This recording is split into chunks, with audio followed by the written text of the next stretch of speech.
הטלה בחליסה, שימו לב על קו הבא.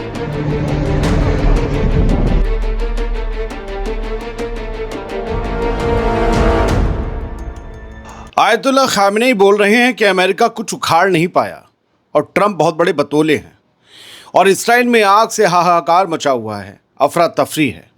ये दो बड़ी खबरें हैं, अलहदा खबरें हैं, जो मैं आपके सामने एक एक करके रखने जा रहा हूँ। पूरा सुनिएगा और आराम से कमेंट कीजिएगा सुनने के बाद ही। आयतुल्ला खामनेई के बयान को आपको ज़रूर सुनना चाहिए। आज़ाद बोल इंडिया आप देख रहे हैं, आपके साथ मैं आदिल खान आज़ाद। पहली खबर यह है कि गज़ा को जलाकर राख कर देने वाला इसराइल अब खुद कुदरत की आग में सुलग रहा है। इन दोनों खबरों का कनेक्शन तो नहीं है कि वहाँ की आग और यहाँ की आग, लेकिन फिर भी बता देना ज़रूरी है। दोनों एक साथ हो रही हैं। तेज़ गर्मी और तेज़ रेगिस्तानी गर्म हवाओं ने इसराइल के कई इलाकों को आग की लपटों में धकेल दिया है। हाइफर, कफ्र कासिम और गलील की झील के पास एक हुकूक गाँव है। वहाँ जंगलों में कल भयानक आग भड़क उठी, जिसने अब आबादी वाले इलाकों को भी अपनी चपेट में लेना शुरू कर दिया है, जो इस्राएली मीडिया बता रहा है। हाइफा के एक खुले इलाके से शुरू हुई आग इतनी तेज़ी से फैली कि सेटलर्स की बस्तियों के लिए रेस्क्यू टीमों को फौरन अलर्ट जारी करना पड़ा। मैंने आपको 4 जगह आग लगी बता दी। इस आग में कुछ इमारतें और एक पोर्टेबल स्ट्रक्चर तबाह हो चुके हैं। कई मोहल्लों को खाली कराया गया है। हज़ारों इसराइली अब गज़ा के लाखों लोगों की तरह अपने घरों को छोड़कर जाने के लिए मजबूर हो गए हैं। इस इलाके वहाँ भी सुलग रहे थे गज़ा में, और सुलग रहे हैं, और यहाँ भी सुलग रहे हैं। बस फ़र्क ये है कि इधर किसी लीडर की सनक या उसकी फ़ौज ने आग नहीं लगाई थी, कुदरत ने लगाई। इस्राएली मीडिया के मुताबिक 6 फायर फाइटिंग प्लेन और दर्जनों फायर फाइटर्स इस आग को काबू करने की कोशिश में लगाए गए, लेकिन तेज़ हवाएं और सूखा मौसम हालात को और ज़्यादा बदतर बना रहे हैं। कल रात तक ये, यानी कि 29 जून की रात तक ये आग भड़कती रही। सुबह इस पर काबू होने की खबर तो आई, लेकिन मुकम्मल तौर पर नहीं। कहा कि ठीक है, लेकिन पूरी तरह से बुझी नहीं है।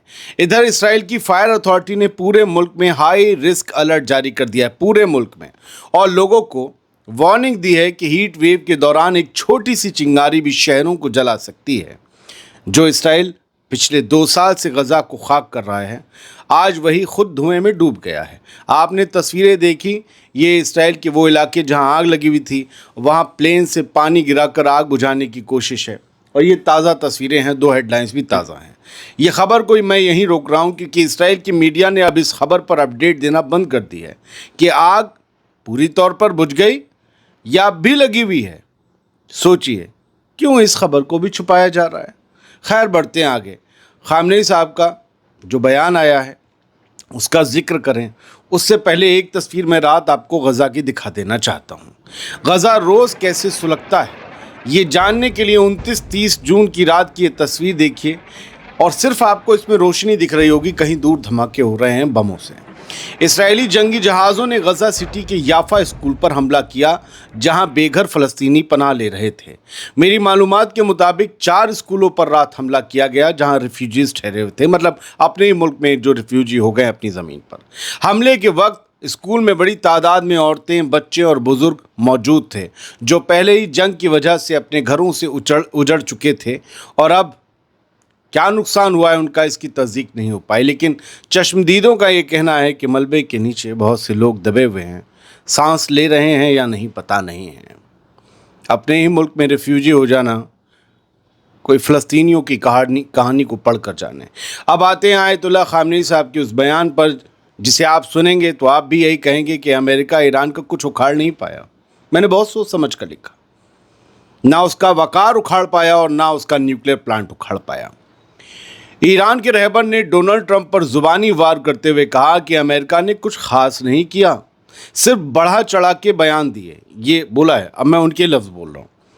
ईरान के supreme leader ayatollah Ali Khamenei ने अमेरिकी सदर डोनाल्ड ट्रंप के हालिया बयानात को मुबालगा यानी बढ़ा चढ़ा कर पेश करना और हकीकत से दूर करार दिया है।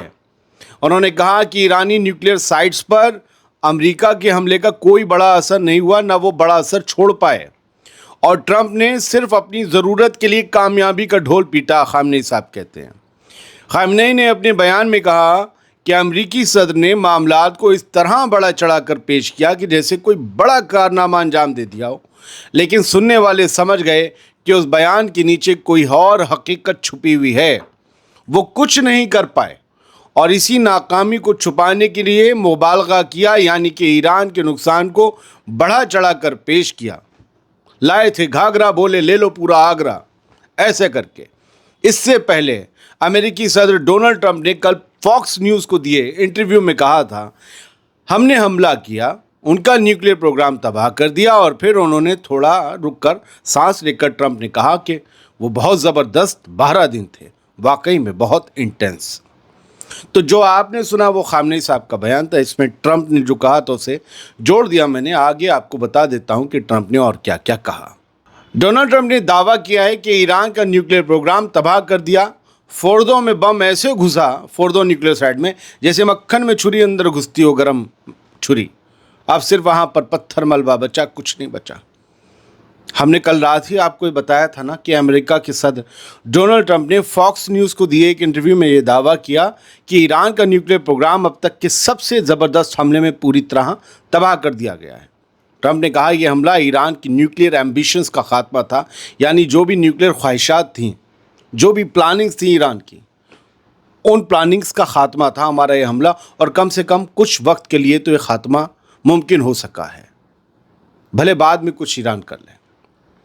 تو ہم بس اس خبر کو، کیونکہ رات ہم نے بڑی تفصیل میں آپ کو بتا دی تھی، لہذا اسے کھینچیں گے نہیں۔ یاد رہے کہ 13 جون کو اسرائیل اور ایران کے درمیان جنگ کا آغاز ہوا تھا، جب اسرائیل نے ایران کے فوجی، نیوکلیئر اور عام شہری علاقوں پر بمباری کی۔ ایرانی صحت وزارت کے مطابق، ہیلتھ منسٹری کے مطابق، ان حملوں میں 606 افراد، ایرانی افراد شہید ہوئے، 5300 سے زیادہ زخمی ہو گئے۔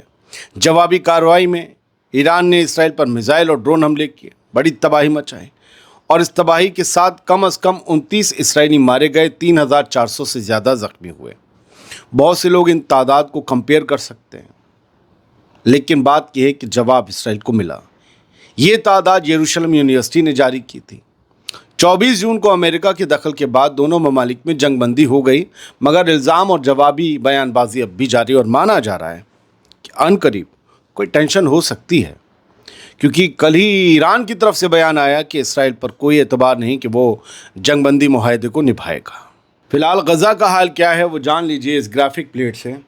غزہ میں انٹینس بمباری ہو رہی ہے، سیز فائر کی باتوں کے بیچ، چرچاؤں کے بیچ زبردست طریقے سے بمباری ہو رہی ہے، اور وہاں لوگوں کے پاس بیلچے، سبل، کدال اور وہ جو مشینز ہوتی ہیں، جو بھی ہوتی ہیں جن سے کھدائی ہوتی ہے، ہمارے یہاں بلڈوزرز بھی ہوتے ہیں جن سے ملبہ ڈھویا جاتا ہے، وہ سب کچھ نہیں ہے، ہیوی مشینری سب تباہ ہے۔ وہ لوگ اپنے خالی ننگے ہاتھوں سے ملبوں کو ہٹا کر یہ کوشش کر رہے ہیں کہ زیادہ سے زیادہ فلسطینیوں کو بچایا جا سکے، تاکہ ایک قوم، ایک ملک بچا رہ سکے۔ ڈگنگ ود بیئر ہینڈس، اپنے ہاتھوں سے، ننگے ہاتھوں سے یہ لوگ ملبے ہٹا رہے ہیں۔ سول ڈیفنس کے لوگوں کے پاس ٹولز نہیں ہیں، اوزار نہیں ہیں، یہ حالت ہے۔ کل کینیسٹ جو اسرائیلی پارلیمنٹ ہے، وہاں کے ممبرز نے نیتن یاہو کو بری طریقے سے گھیرا، اور زبانی کوڑے، مطلب ہر طریقے سے سزا دی اور بھری بری باتیں سنائیں، اور سبھی نے یہ کہا، ممبر جتنے بھی تھے مطلب ان کے مخالف، ان سب نے یہ کہا کہ نیتن یاہو اس جنگ کو صرف اپنے ذاتی مفاد کے لیے کھینچ رہا ہے، اور وہ یہ چاہتا ہے کہ اس کے اوپر سے کرپشن کے چارجز ہٹ جائیں، کیونکہ ڈونلڈ ٹرمپ اب اس کی پیروی کرنے لگے ہیں اسرائیل کی عدالت کے خلاف جا کر کہ آپ معاملے ہٹا دیجئے۔ کیوں؟ ایک آدمی کرائم کرے اور صرف اس لیے کہ وہ کسی کا محبوب ہے تو اس کے کرائم کو نظر انداز کر دیا جائے گا؟ اس طریقے سے باتیں ہوئی ہیں کہ نیتن یاہو اس جنگ کو صرف اپنے کرپشن ٹرائل کو ہٹانے کے لیے، ختم کرنے کے لیے کھینچ رہا ہے، کیونکہ ڈونلڈ ٹرمپ اب اس کی فیلڈنگ کر رہے ہیں سنبھال کر۔ یہ ساری چیزیں ہیں جو چل رہی ہیں، جو مجھے لگا آپ کو جان لینی چاہیے، اسی لیے چھوٹا سا ویڈیو میں آپ سب کے سامنے لے کر آیا۔ امید یہ کرتا ہوں آپ کو کوشش پسند آئی ہوگی، کوئی غلطی رہی ہو تو معذرت۔ بہت بہت شکریہ، سلامت رہیے، خوش رہیے۔